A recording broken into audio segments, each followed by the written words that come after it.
الحمد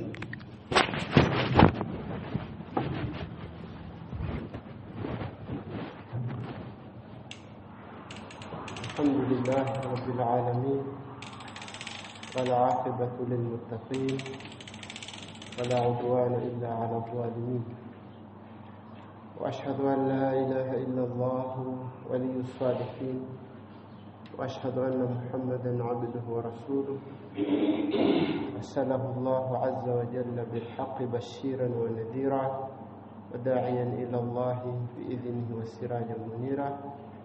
عباد الله، أوصيكم وأوصي نفسي بتقوى الله عز وجل، وقد فاز المتقون. قال الله تعالى: يا أيها الذين آمنوا اتقوا الله حق تقاته ولا تموتن إلا وأنتم مسلمون. يا أيها الناس اتقوا ربكم الذي خلقكم من نفس واحدة وخلق منها زوجها وبث منهما رجالا كثيرا ونساء واتقوا الله الذي تساءلون به والأرحام إن الله كان عليكم رقيبا. قال صلى الله عليه وسلم: اتقوا الله حيثما كنت وأتبع السيئة الحسنة تمحها وخالق الناس بخلق حسن.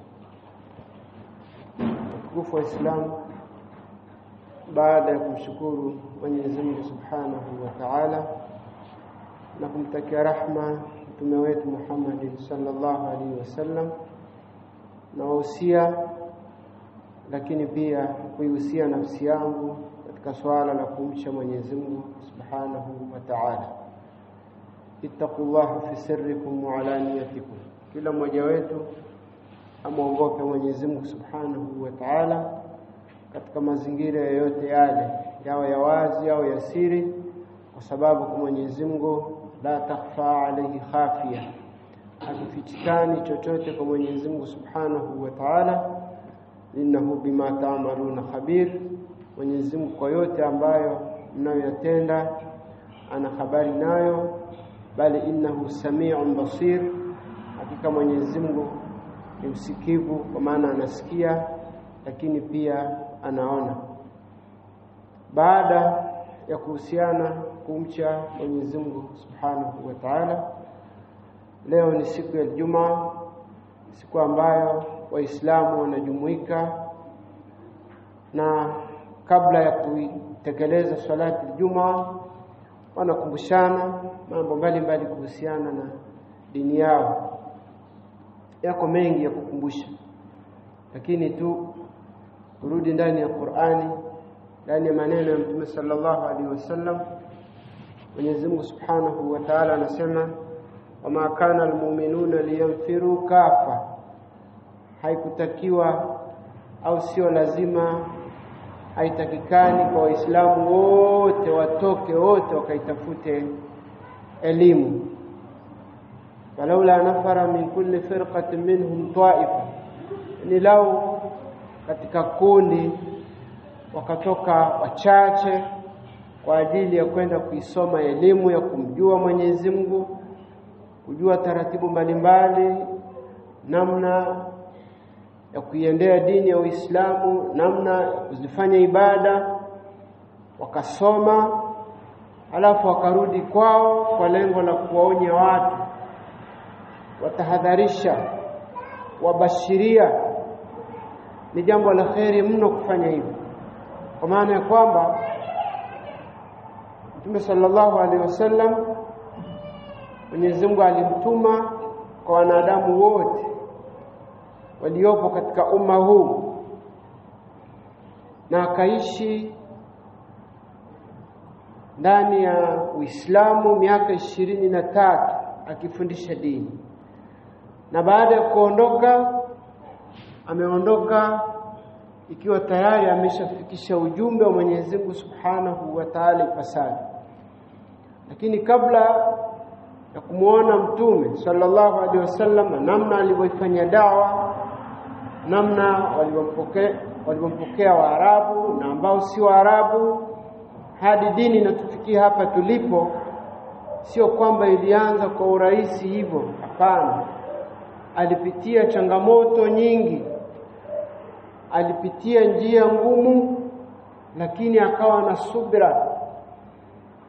subira, lakini akafanya dawa kwa utaratibu, kwa hikma, na akawa anampata mmoja baada ya mwingine hadi Waislamu wakawa wengi katika mji wa Makka, na baadaye akaambiwa ahamie Madina, ambapo alienda kujiweka sawa zaidi na akapata nguvu kubwa, akarudi Makka na kukomboa mji wa Makka ukawa chini ya Uislamu.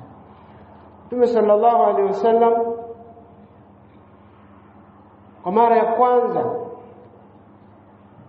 akiwa katika pango, anafikiwa na malaika Jibril alayhi salam, akiwa peke yake katika pango ambalo liko juu ya mlima. Akaja Jibril alayhi salam akamwambia Mtume sallallahu alaihi wasallam, iqra. Mtume akasema ma ana biqari. Amwambia mara ya pili iqra. Mtume akasema ma ana biqari. Mara ya tatu Jibril anamwambia Mtume soma. Mtume anasema mimi sijui kusoma. Akamwambia mara ya pili soma. Mtume akasema mimi sijui kusoma. Mara ya tatu Mtume jawabu lake ni lile kwamba sijui kusoma. Na kila anaposema sijui kusoma, malaika Jibril akawa anambana Mtume sallallahu alaihi wasallam namna fulani ya kumuonyesha kwamba elimu haipatikani kwa urahisi.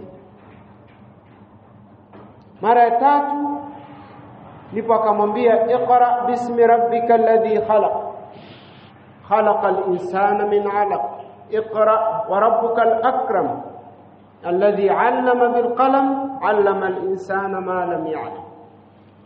Akamwambia soma kwa jina la Mola wako aliyeumba, ambaye amemuumba mwanadamu kwa pande la damu, lakini akasema 'allama al insana ma lam ya'lam. Mwenyezi Mungu ambaye au Mola ambaye amemfundisha mwanadamu mambo asiyojua. Hizi ni aya 5 ndani ya suratul Alaq ambazo zimeteremshwa kwa Mtume sallallahu alaihi wasallam kwa mara ya kwanza. Na aya hizi ukizisoma, amri ya kwanza anayopewa Mtume sallallahu alaihi wasallam, anaambiwa iqra, soma, kwamba kusoma ni lazima kwa Muislamu asome, aijue dini ya Mwenyezi Mungu, lakini ajue namna ya kumwabudu Mwenyezi Mungu, azijue haramu na halali, ajue namna ya kuishi na wenzie, ajue ambayo yanayofaa na siyofaa. Haiwezekani useme mimi ni Muislamu wakati Uislamu hujui, wakati hujui namna ya kuziendea ibada. Vinginevyo, kwa kutokuwa na elimu, unaweza ukafanya ambayo ukidhani ni sawa, kumbe si sawa.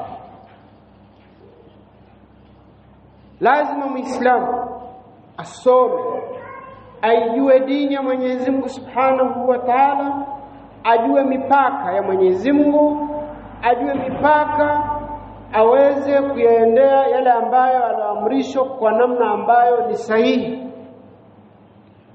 Na ndipo Mtume sallallahu alaihi wasallam anaambiwa na Mwenyezi Mungu, iqra bismi rabbikal ladhi khalaq, soma kwa jina la Mola wako aliyeumba.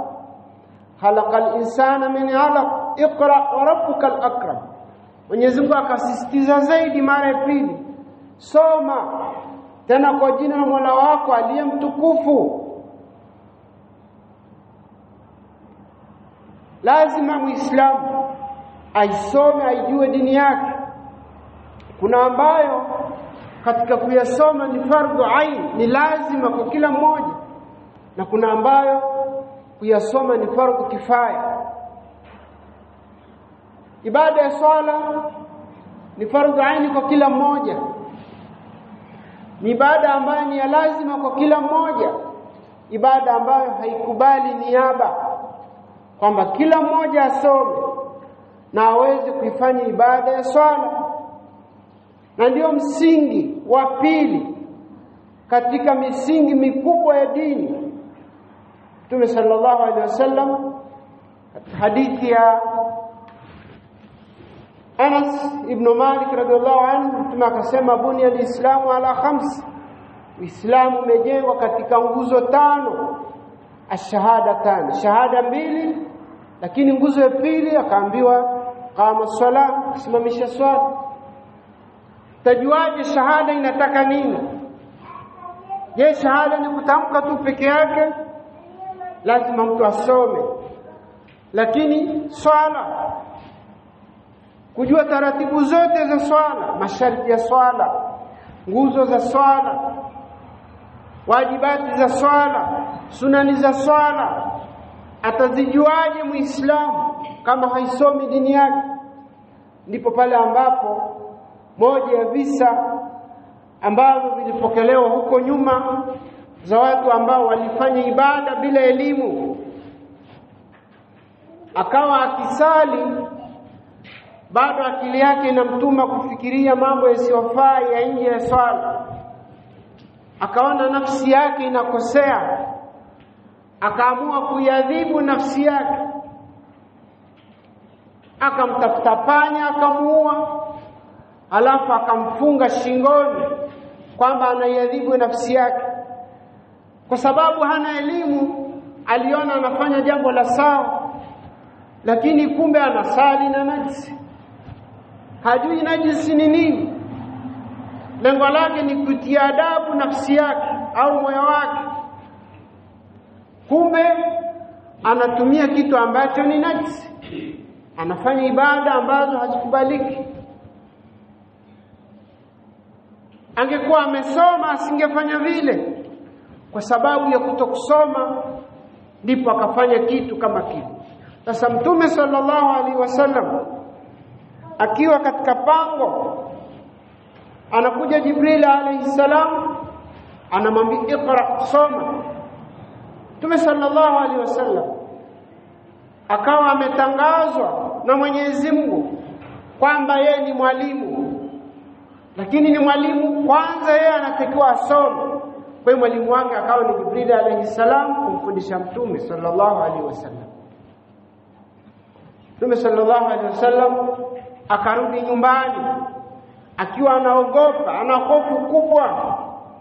Anafika nyumbani, anakutana na mkewe Khadija binti Khuwailid radhiyallahu anha.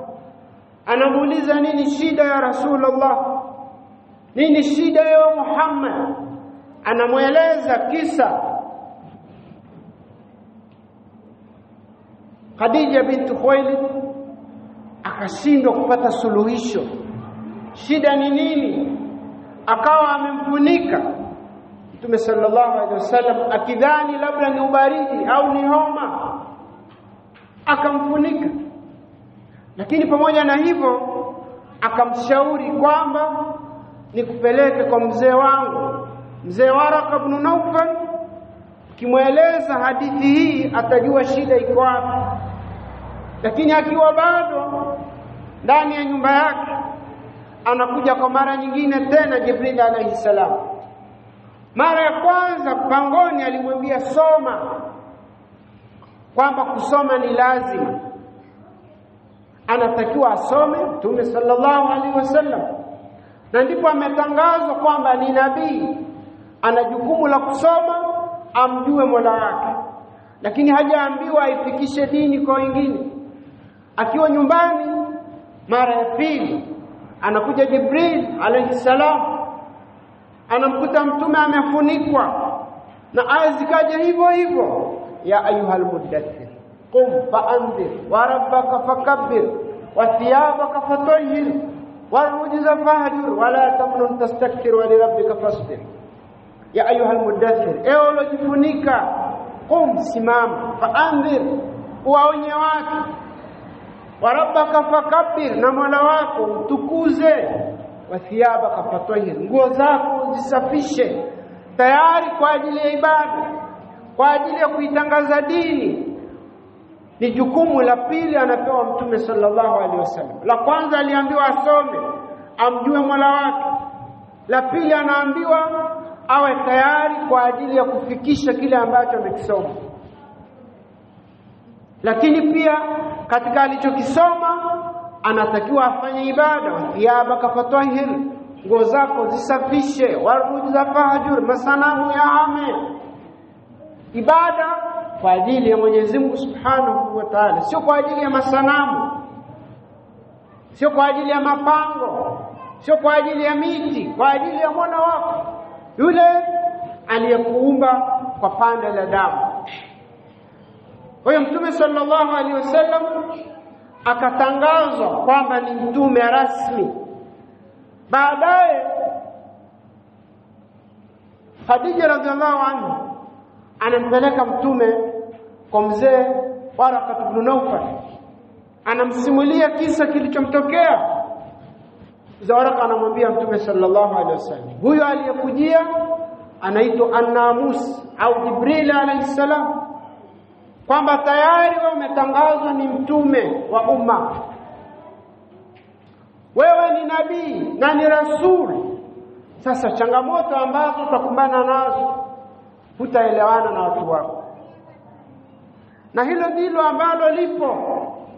Watu umezoea mazoea yao, imani zao, ushirikina na mambo mbalimbali wamezoea hao. Ghafla kuambia wamwabudu Mola mmoja, huwezi kuelewana nao. Na ndicho alichoambiwa mtume na mzee Waraka ibn Nawfal, kwamba sasa jitayarishe kupambana na watu wako. Utakosana na watu wako kwa sababu hawatakukubali katika haya ambayo unayoambia, kwa sababu wamezoea ya kwao ya kuabudu miungu miti, miungu mawe, bali wengine wakiabudu Mungu tende ya koko ya tende, wakiamini ni Mungu wao, akiwa na njaa na ila, kwa sababu maarifa ya kumjua Mola wao hayakuwepo. Kwa hiyo Mtume sallallahu alaihi wasallam anaambiwa na mzee Waraka, utakumbana na changamoto hizo za kukosana na watu wako. Lakini baya zaidi, kila alojiwa na Malak Jibril alayhi salam katika waliokuwa kabla yako hawakuishi katika mji wao, lazima walifukuzwa katika miji yao. Kwa hiyo na wewe utafukuzwa katika mji wako wa Makka. Mzee Waraka ibn Nawfal anamwambia Mtume sallallahu alaihi wasallam, Mwenyezi Mungu akiniweka salama siku hiyo ukawa unafukuzwa, nami nitoe mchango wangu kukusaidia. Lakini haikufika hapo, akafariki kabla ya Mtume sallallahu alaihi wasallam kufukuzwa Makka. Nini ambacho tunakipata ndani ya maneno haya? Aya 5 alizoteremshiwa Mtume katika pango zinaonyesha umuhimu wa kuisoma dini, zinaonyesha ulazima, faradh aini kwa kila mmoja asome angalau elimu ya kujua baadhi ya ibada ambazo unaishi nazo kila siku, kumjua Mwenyezi Mungu anahitaji nini kwangu, kujua kwamba hili halifai kumtendea Mwenyezi Mungu na hili ndilo ambalo linafaa. Kwa utaratibu huu ndio sawa, kwa utaratibu huu sio sawa. Kujua hivyo, elimu ya kujua ibada ya swala, masharti yake, nguzo zake, wajibati zake, sunani zake. Tunaona kwa sababu ya kutokusoma watu wanaposhindwa na ibada za swala, anashindwa kwamba hapa nifanyaje, kwa sababu hakusoma. Tumepeana baadhi ya walimu, tukapeana majukumu bila kusoma, tukawapa ambao hawastahiki watuongoze, halafu tunapokwama mahali wakatupeleka sehemu ambayo sio. Lakini yote hiyo ni nini? Kwa sababu ya kuiacha elimu. La yastawi alladhina ya'lamuna walladhina la ya'lamun, hawako sawa waliosoma na ambao hawakusoma. Lazima watofautiane kwamba hawa wamesoma na hawa wamesoma. Hawa mambo yao wanayopeleka kielimu, hawa hawapeleki kielimu, wawe tofauti. Mtume sallallahu alaihi wasallam akafanya kazi ya da'wa ndani ya mji wa Makka, akipitia changamoto nyingi. Sio kwamba mtume pamoja na kwamba ni kwao pale Makka ilikuwa ni rahisi kufanya kazi ya da'wa, ilikuwa ni ngumu mno. Na hilo ni fundisho ambalo tutatakiwa tulichukue kwa mtume sallallahu alaihi wasallam. Tusitegemee kazi ya da'wa itakuwa ni nyepesi. Kazi ya da'wa unaweza wakakosana mume na mke, wakakosana watoto na wazazi wao, wakakosana ndugu na ndugu. Na ndivyo ilivyotokea pale Makka. Mtume alikosana na ndugu zake kina Abu Lahab na wengineo. Kwa nini? Baada ya kuambia waabudu Mola mmoja. Abu Lahab akawa kikwazo kikubwa kwa Mtume sallallahu alaihi wasallam. Na wengine wengi kina Mut'im ibn Adi, kina Al-Walid ibn Mughira, kina Ikrimah ibn Abi Jahl, kina mzee Abu Jahl wenyewe wakawa kikwazo kikubwa kwa Mtume sallallahu alaihi wasallam. Lakini Mtume akawa na subira, na akiwahusia masahaba wachache wana subira kwa uvumilivu, wakapambana dawa za siri ndani ya miaka 3 au 4. Lakini kila mmoja anapojua jambo la dini basi anahakikisha anamfikishia mwenzie. Sio kwamba akijua abaki nalo, akisha kulijua kwamba hili latakiwa lifanywe kwa ajili ya Mwenyezi Mungu, anamwambia na mwenzie. Na ndivyo Mtume anatuambia, liyablughi shahidu minkum alghaib, afikishe aliyopo kumfikishia ambaye hayupo. Maadamu umejua jambo fulani katika dini lazima au ni la sunna, basi umfikishie na mwenzio. Ndio jukumu la dini liko hivyo. Tuseme hii ni dini ya mashekhe peke yao au ya walimu. Sote tunahusika. Kwa nini? Kwa sababu sote ni Waislamu. Huwezi kumwona mwenzio anakosea ukamnyamazia, lazima umwambie. Mara minkum munkaran falyughayyiru biyadi, atakayeona jambo ambalo silo alibadili, ima kwa mkono, kwa ulimi au achukia nafsini mwake. Kwa dini iko hivyo, tunaibeba sote. Ubebaji wetu utatofautiana. Kuna ambao wataibeba vichwani, kuna ambao wataibeba mabegani, almuhimu wameibeba. Lakini kuna kundi kubwa ambalo wao ni kufuata mkumbo, wakichukuliwa huku wanakwenda, wakichukuliwa kule wanakwenda. Kwa nini? Kwa sababu hawana elimu ya dini. Elimu ya dini ndiyo taa ya kumuongoza mtu. Umma wa Kiarabu zama za kabla ya Mtume sallallahu alaihi wasallam walikuwa katika giza kubwa, wakiwaua watoto wao wa kike, wakiamini kwamba hawana faida yoyote. Hawa watoto wa kike wamezaliwa na wanawake, lakini kwa sababu akili zao zililala, hawajui kwamba huku nyuma tulikuwa na mama zetu. Je, hao mama zetu wangeuao? Wangekuwepo wao? Lakini yote kwa sababu ya nini? Kwa sababu hawakumjua Mwenyezi Mungu Subhanahu wa Ta'ala, kwa sababu hawakuwa na elimu. Lakini baada ya kuwa na elimu wakajutia waliyofanya, na baada ya hapo hawakufanya tena tabia za kuwaua watoto wao. Lakini na ibada nyinginezo ambazo hazikuwa katika misingi ya dini, baada ya kuelewa dini wakaziacha. Na sisi ni hivyo hivyo. Tumeshajua Mwenyezi Mungu anatutaka nini, basi tufanye yale ambayo Mwenyezi Mungu anatutaka. Mwenyezi Mungu hatutaki tufanye nini, basi tujiweka mbali na hayo. Ma atakum rasulu fakhudhu wa ma nahakum anhu fantahu. Aloamrisha na kueletea mtume ndio tuyafanye. Yale ambayo ametukataza tuwe mbali nayo. Uislamu unatutaka hivi. Tusome elimu ambayo ndio nuru, ndio mwangaza, lakini ya kutujengea dunia yetu na kutujengea akhera yetu. Mtume sallallahu alaihi wasallam ndani ya Makka anaifanya dawa kwa akiwa na subira, lakini akiwa katika hali ngumu, akikutana na watu wa Makka ambao wengi wao ni ndugu zake, lakini hawakukubaliana na Mtume sallallahu alaihi wasallam. Wakawa wanafanya mbinu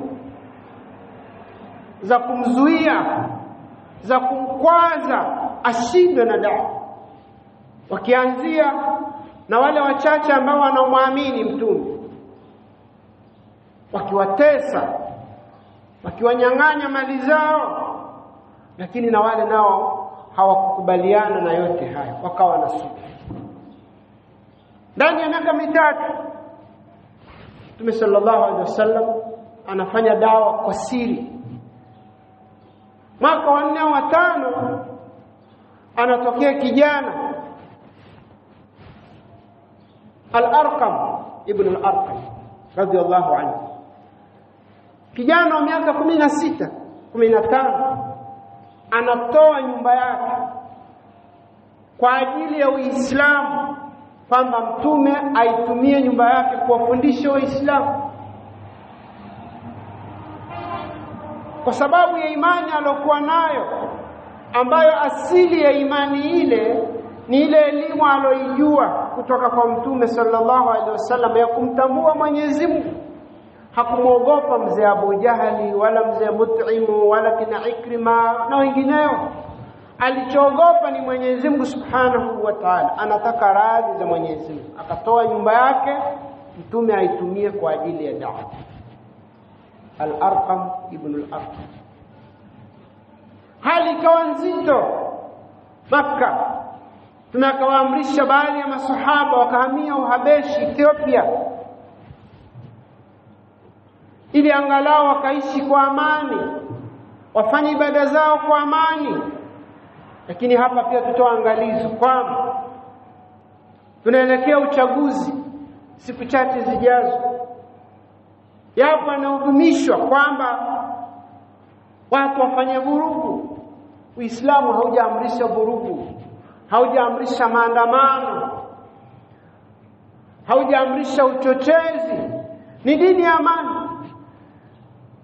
Yote anayefanywa Mtume Makka hakujibu hata moja, hakurusha jiwe wala hakupiga mtu, bali aliendelea kuwa na subira na akizungumza na Waislamu kwa hikma, na hata wale ambao si Waislamu akiishi nao kwa busara nzuri. Hakurudisha neno wala tendo kwa wote waliomtendea uadui, hadi Mtume anahamia Madina. Mwaka wa 2 ndipo inakuja amri, udhina lilladhina yuqatiluna bi annahum dhulimu inna Allaha ala nasrihim laqadir. Ndio hapa sasa Mwenyezi Mungu anamwambia Mtume sallallahu alaihi wasallam sasa awajibu wale ambao wanamfanyia makusudi mbalimbali.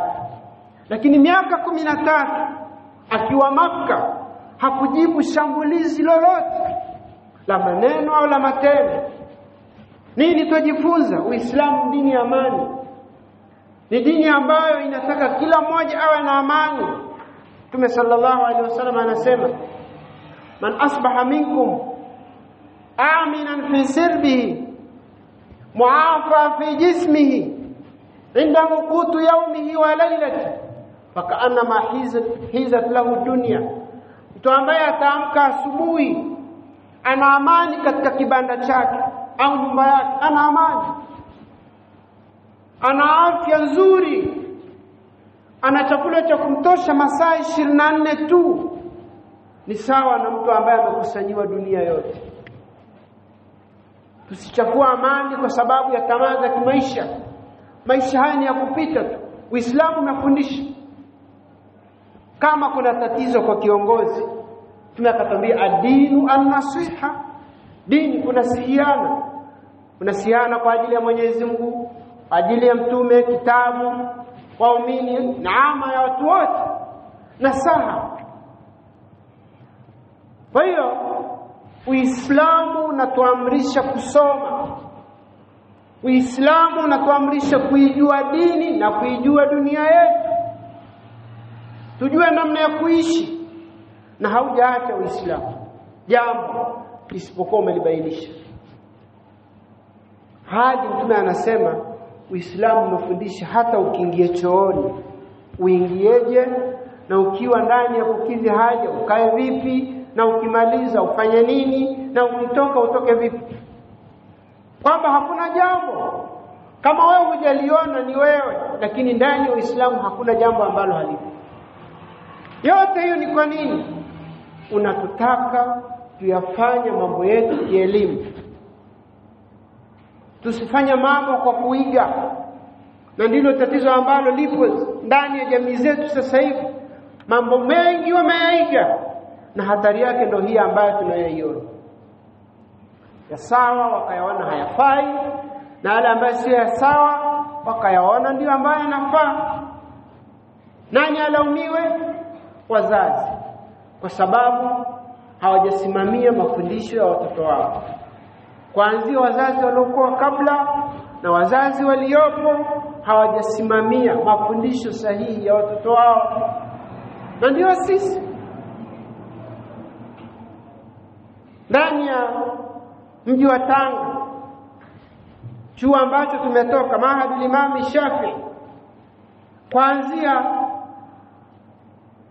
Pongwe, Muheza, Hale, Korogwe, Mombo, Chekerei, Madumu, Makuyuni hadi Mkumbara, utakuta wanafunzi waliopo pale wa maeneo yote hayo hawafiki watano. Kwa nini? Kwa sababu hatujaona umuhimu wa elimu ya dini. Lakini wazazi hawa ambao wanasema wana hali ngumu, utakuta watoto wao wamejaa vyuo vya gharama kubwa, mashule ya binafsi yenye gharama kubwa, wakiamini kule watafaidika na maslahi ambayo watayapata watoto wao watakapoanza kazi. Swali la kujiuliza ni kipi ambacho nakiacha kama faida yako, ambacho kitaendelea kukuletea thawabu baada ya wewe kuondoka? Ni elimu. Elimu ipi? Ya kumjua Mwenyezi Mungu Subhanahu wa Ta'ala. Leo hii ukienda karibu kila msikiti huwezi kukosa kitabu kinafundishwa au kipo, au ndani ya walimu mbalimbali huwezi kukosa kitabu kinaitwa Riyadhus Salihin. Kila mmoja karibu katika Uislamu anacho. Kwa nini? Wanaamini ndani yake pana faida nyingi. Nani kakiandika? Al-Imam Nawawi. Hii ni faida aliyoiacha, yeye hayupo, lakini malipo anaendelea kumfikia huko alipo. Sasa wewe na mimi hatutaki kuwafundisha watoto wetu wakaijua dini yao. Sisi wenyewe hatusomi kwa ajili ya kuijua dini yetu. Tutategemea nini baada ya sisi kuondoka katika huu ulimwengu? Barakallahu li wa lakum fil Qur'anil azim, wa nafa'ani wa iyyakum bima fihi min al-ayati wa dhikril hakim. Astaghfirullah innahu huwal ghafurur rahim wa huwal barrul karim.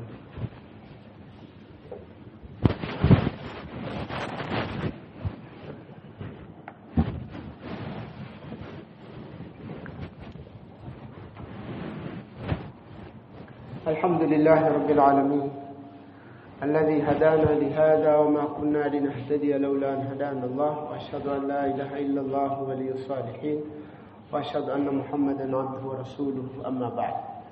Tumalizia sehemu ya pili ya khutba yetu ambayo tunazungumzia umuhimu wa kusoma, na baada ya kusoma kukifanyia kazi kile ambacho tumekisoma, kwa malengo kuijua dini ya Mwenyezi Mungu Subhanahu wa Ta'ala, lakini kuwafikishia wenzetu, lakini lengo kubwa ni kupata mafanikio mbele za Mwenyezi Mungu Subhanahu wa Ta'ala. Tumeona kwa ufupi namna Mtume sallallahu alaihi wasallam alivyoanza kazi ya dawa. Hakuanza akiwa mjinga, alianza akiwa na elimu, Na Mwenyezi Mungu baadaye anamwambia kul hadhihi sabili ad'u ila Allah ala basira ana wa man ittaba'ani, sema hii ndio njia yangu. Ipi? Ya Uislamu.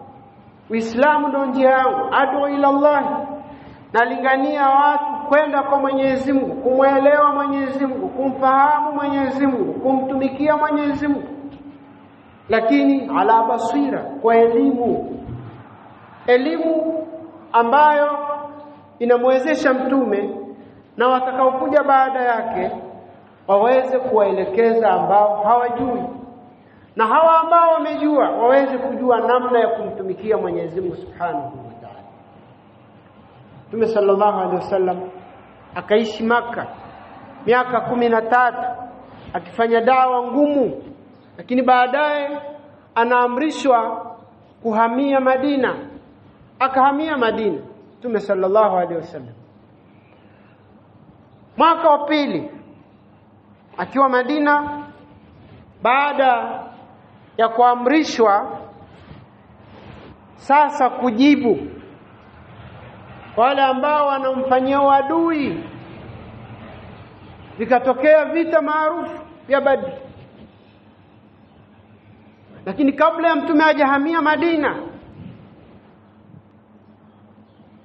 katika vijana wa Makka, Mus'ab ibn Umair radhiyallahu anhu, kijana wa kitajiri, kijana aloachiwa mali nyingi na mzazi wake. Baada ya mzazi kufariki, kamwachia urithi wa kutosha Mus'ab ibn Umair, akiwa yeye na mama yake. Kwa sababu yeye ni wa kiume, mama akamwachia mali. Lakini Mus'ab alipoifahamu dini ya Uislamu, akamwamini mtume na akawaamini Uislamu. Wakakosana na mama yake. Mama akamwambia, unazitaka mali, urudi kwenye dini yetu. Huitaki mali, endelea kubaki huko. Mus'ab akamwambia mama yake, niko tayari kuiacha hiyo mali. Mus'ab ambaye ndani ya Makka akitembea, akipita, hata bila kumuona, kama upepo unatoka huko, wanajua kwamba Mus'ab amepita. Jinsi ambavyo alikuwa akitumia perfume ambazo ni za harufu kali, ambazo ni za bei mbaya kwa enzi hizo, lakini alichagua kwa Muislamu na mali akaiacha. Ndiyo wa kwanza, mwalimu wa kwanza kutumwa kwenda nje ya Makka. Akaacha ndugu zake, akaacha hiyo mali, akamwacha mtume, akamwacha mama yake. Wa kwanza kupelekwa mji wa Madina, Mus'ab ibn Umair, ndani ya mwaka mmoja akifundisha dini ya Uislamu Madina. Hakuna nyumba katika nyumba za Madina ndani ya mwaka mmoja isipokuwa waliuelewa Uislamu, kama sio wote basi wawili au moja, kila nyumba katika nyumba za Madina. Baada ya mwaka mmoja mtume anahamia Madina. Tayari Waislamu washaijua dini katika mji wa Makka.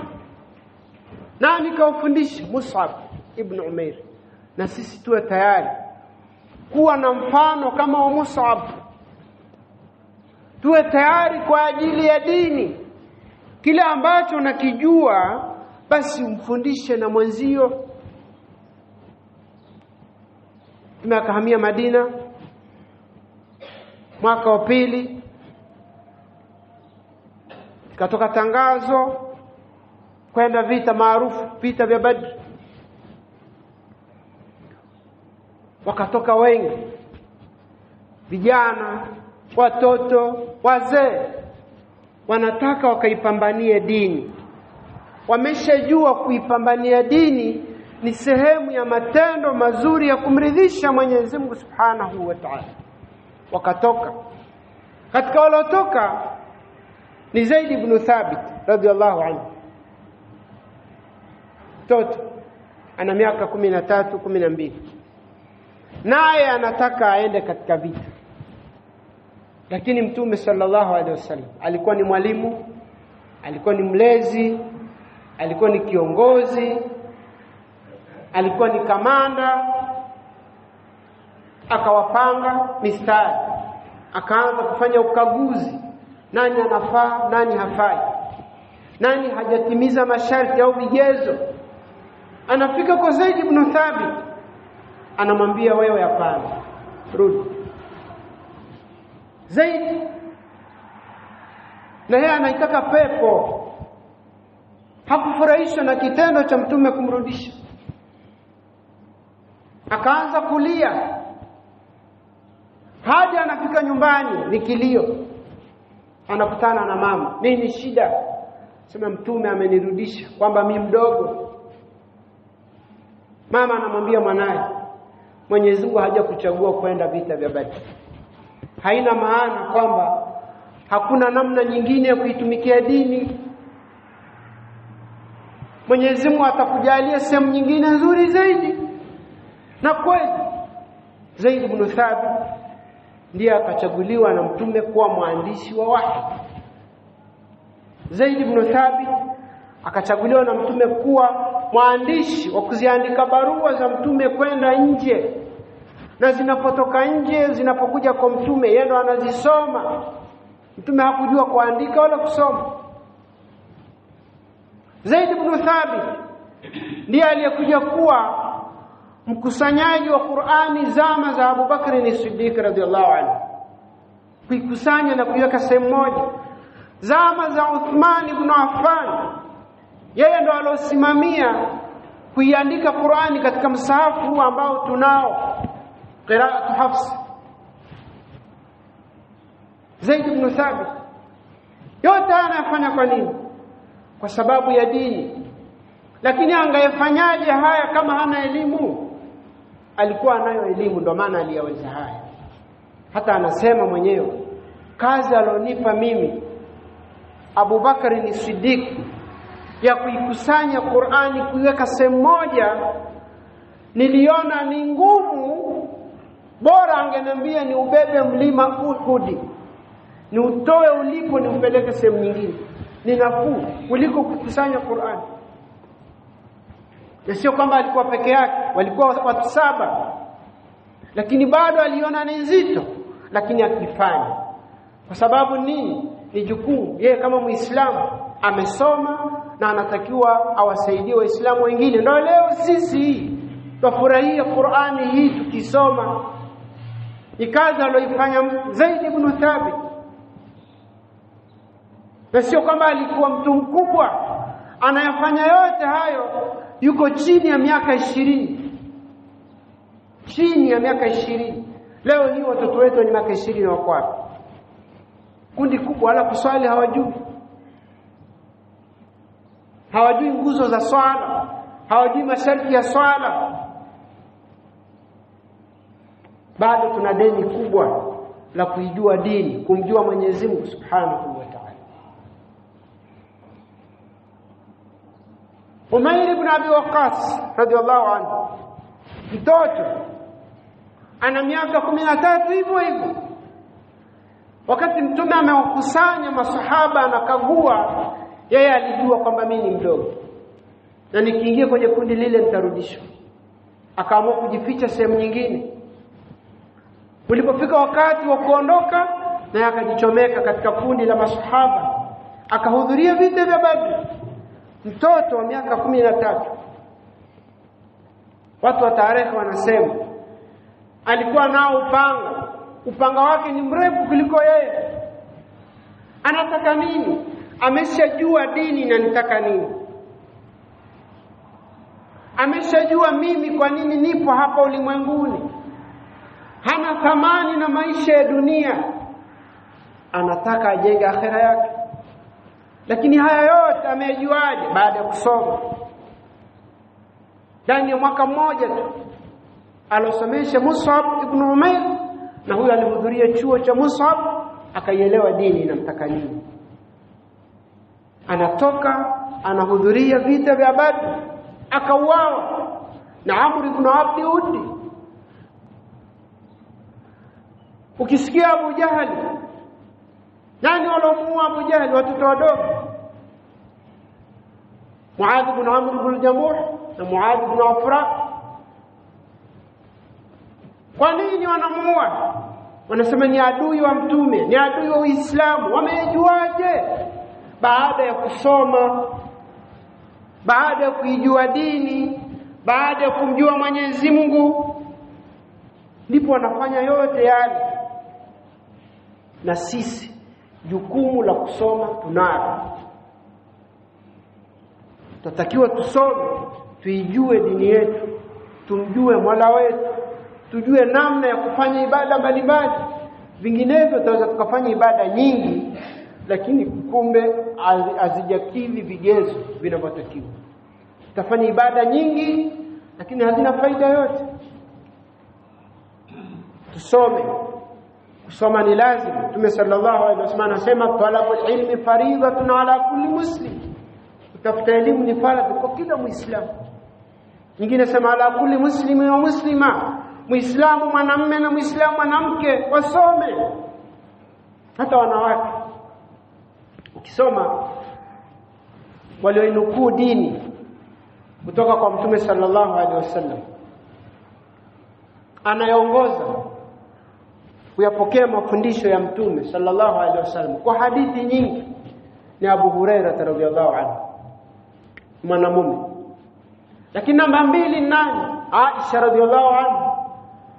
Hadithi nyingi ambazo zinahusiana na mambo ya ndani amezinukuu Aisha radhiyallahu anha. Sio kwamba alikuwa mkubwa mpaka Mtume anafariki Aisha na miaka 18, lakini dini kashaibeba. Zaidi ya hadithi 2000 amezihifadhi Aisha radhiyallahu anha.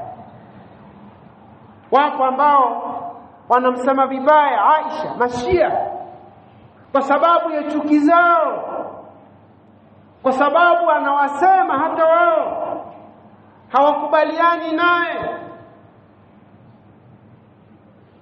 Lakini hata wao wakikaa sawa sawa wanakiri kwamba huyo alikuwa msomi.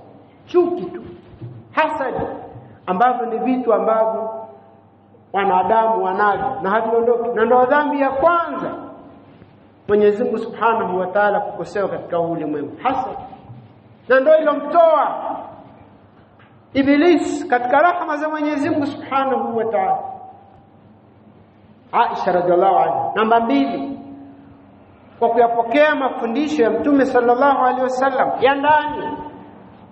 Na kwa sababu mambo ya ndani, mambo mengine ni ya ndani kweli, lakini kwa sababu tutatakiwa tuyajue na kina mama pia wayajue, Aisha kabija yaseme, asingesema wangejuaje? Mtume anafundisha kuhusu kuoga janaba, kuhusu kufanya tendo la ndoa, wangejuaje hawa Waislamu wa leo kama Aisha asingesema? Dini haina haya. Inna Allah la yastahi min al-haq.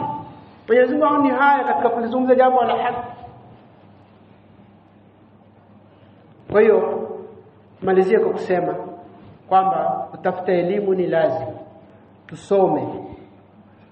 Na baada ya kusoma tufanye dawa. Tuwalinganie wenzetu. Kama tumeona mifano 2-3 jinsi watu walivyojitoa huko nyuma kwa ajili ya dini ya Mwenyezi Mungu. Khadija radhiallahu anha alitoa mali yake, alitoa muda wake. Abu Bakar as-Siddiq radhiallahu anhu alitoa mali yake, alitoa muda wake, alitoa yeye mwenyewe.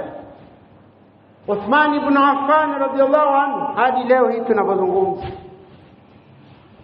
Uthman ibn Affan anaingiza biashara na Mwenyezi Mungu Subhanahu wa Ta'ala. Anafanya biashara na Mwenyezi Mungu. Siku moja Mtume sallallahu alaihi wasallam akiwa katika mji wa Madina akafika katika kisima kinaitwa Bi'ru Ruma.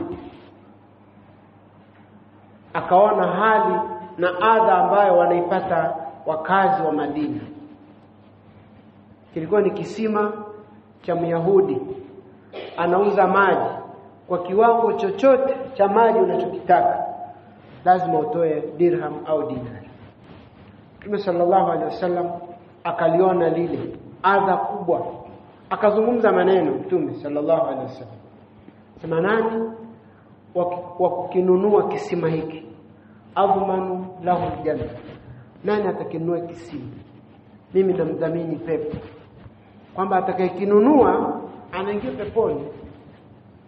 Uthman ibn Affan maneno haya akamfikia, akamfuata Myahudi amuuzie kisima. Myahudi akagoma, lakini Uthmani anafikiria maneno ya Mtume, adhmanu lahu aljanna, ninamdhamini pepo.